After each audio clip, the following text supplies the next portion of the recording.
Hey guys, it's Paper Bead Girl here today. I told you I'd follow up on the video from the other day with these disc beads, these spacer beads we were working on. Sometimes when they're smaller, I call them spacer beads. We used about 12 strips of paper. The paper was a ½ inch wide and 26 inches long. This one here is an inch wide, 26 inches long. Same kind of paper, just cut from a different part. I actually have this pack of paper for sale on Etsy, Paper Bead World. It comes with 75 strips of 1 inch and 75 strips of 1/2 inch, so you can kind of create these beads. I just want to go over a couple updates on that, on what we did, and one of the things that I taught you was the sandwich technique. Remember, we use, because they all won't fit in this tool slot, we use this sandwich technique. And it doesn't matter that this is a ½ inch wide or an inch wide or an inch and a half wide. Doesn't matter. Doesn't matter how many you put down in here. As long as you have one on each side so that it'll fit down into the slot, and then you kind of help it around and roll it. And then it turns into, this one is the inch one, it turns into a nice fat round bead. If I would have stopped rolling it sooner and tore the edge off, it would have been a more rounded bead. You can see that. Now, one of the, some of the highlights of this, oh, come on to focus, come back, come back. Whatever, it's life, it happens. If you want a muddy bead, or a bead that's sort of, you see how this one is kind of muddy? You see some pattern, but a light one. If you want one like this with a strong pattern, then that means you're going to use paper that's all the same. This one is the same paper, and when I roll it, it's going to create a pattern. The other thing, when you're figuring out what paper you want, don't look at the wide end. You always want to look at the end. And if you don't like this part, pluck them off. You know, you don't have to stick with the whole strip of paper all the way through. Completely, just rip that off. If you don't like those blue tips, rip it off. But you can see those blue tips sort of left some blue around the edges. So one of the things we did is we took that flat one, this flat one, and we manipulated the hole so that it made this hat looking thing. But the great thing about that is I went ahead and I made them, and then I used this wire necklace, and I want to show you what this looks like with the round one and then the one on the outside. What a piece that makes. Look how unique that is. Now you could paint these if you wanted to, but from a distance you cannot tell what that is. You can't tell a pattern, or that this was actually paper going to the trash heap. You could not tell that. This was from a medical conference. Initially I was going to throw it away until I started making things with it, and I was blown away by it. This paper again is on sale on Paper Bead World at Etsy.com. And maybe it'll also be on www.paperbeadgirl.com. Haven't uploaded yet, but it's coming. So the package is $13, and then you can create, it's already cut, so you can create yourself what you want. Every package is different, so all your beads will be different. Something else that you can do with those beads is you can use them as pendants. Okay, so I take this leather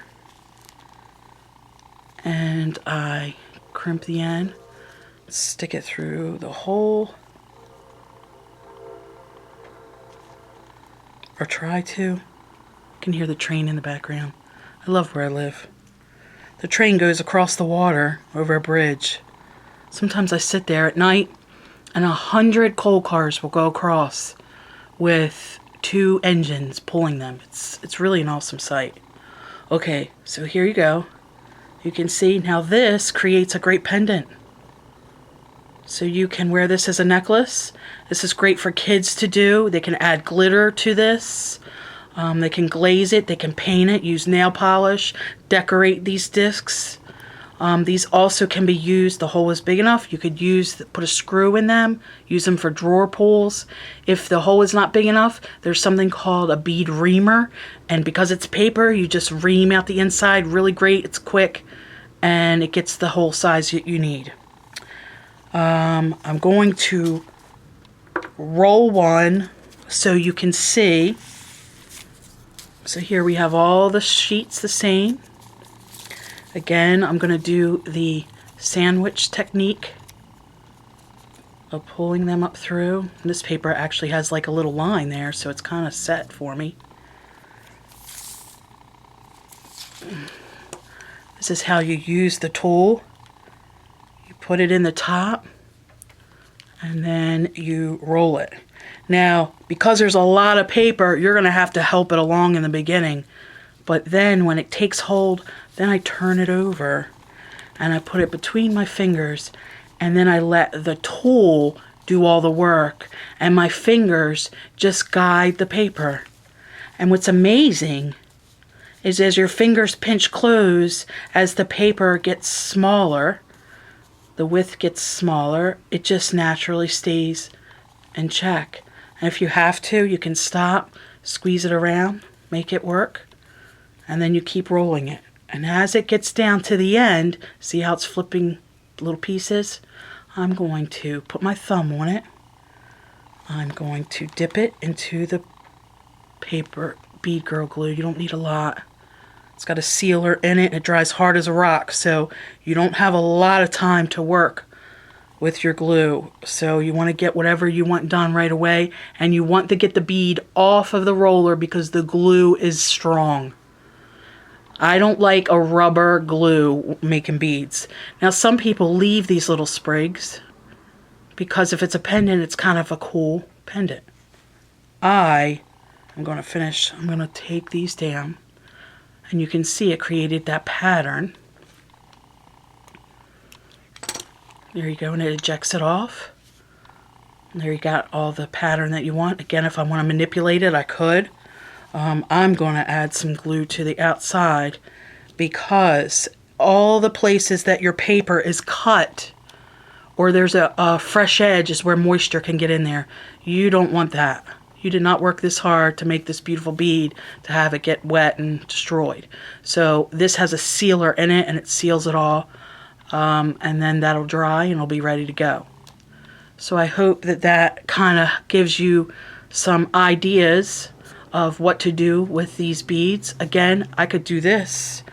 I could take these off of the necklace and instead of having the big fat round one in between, I could actually do the spacer one in between. Look at that.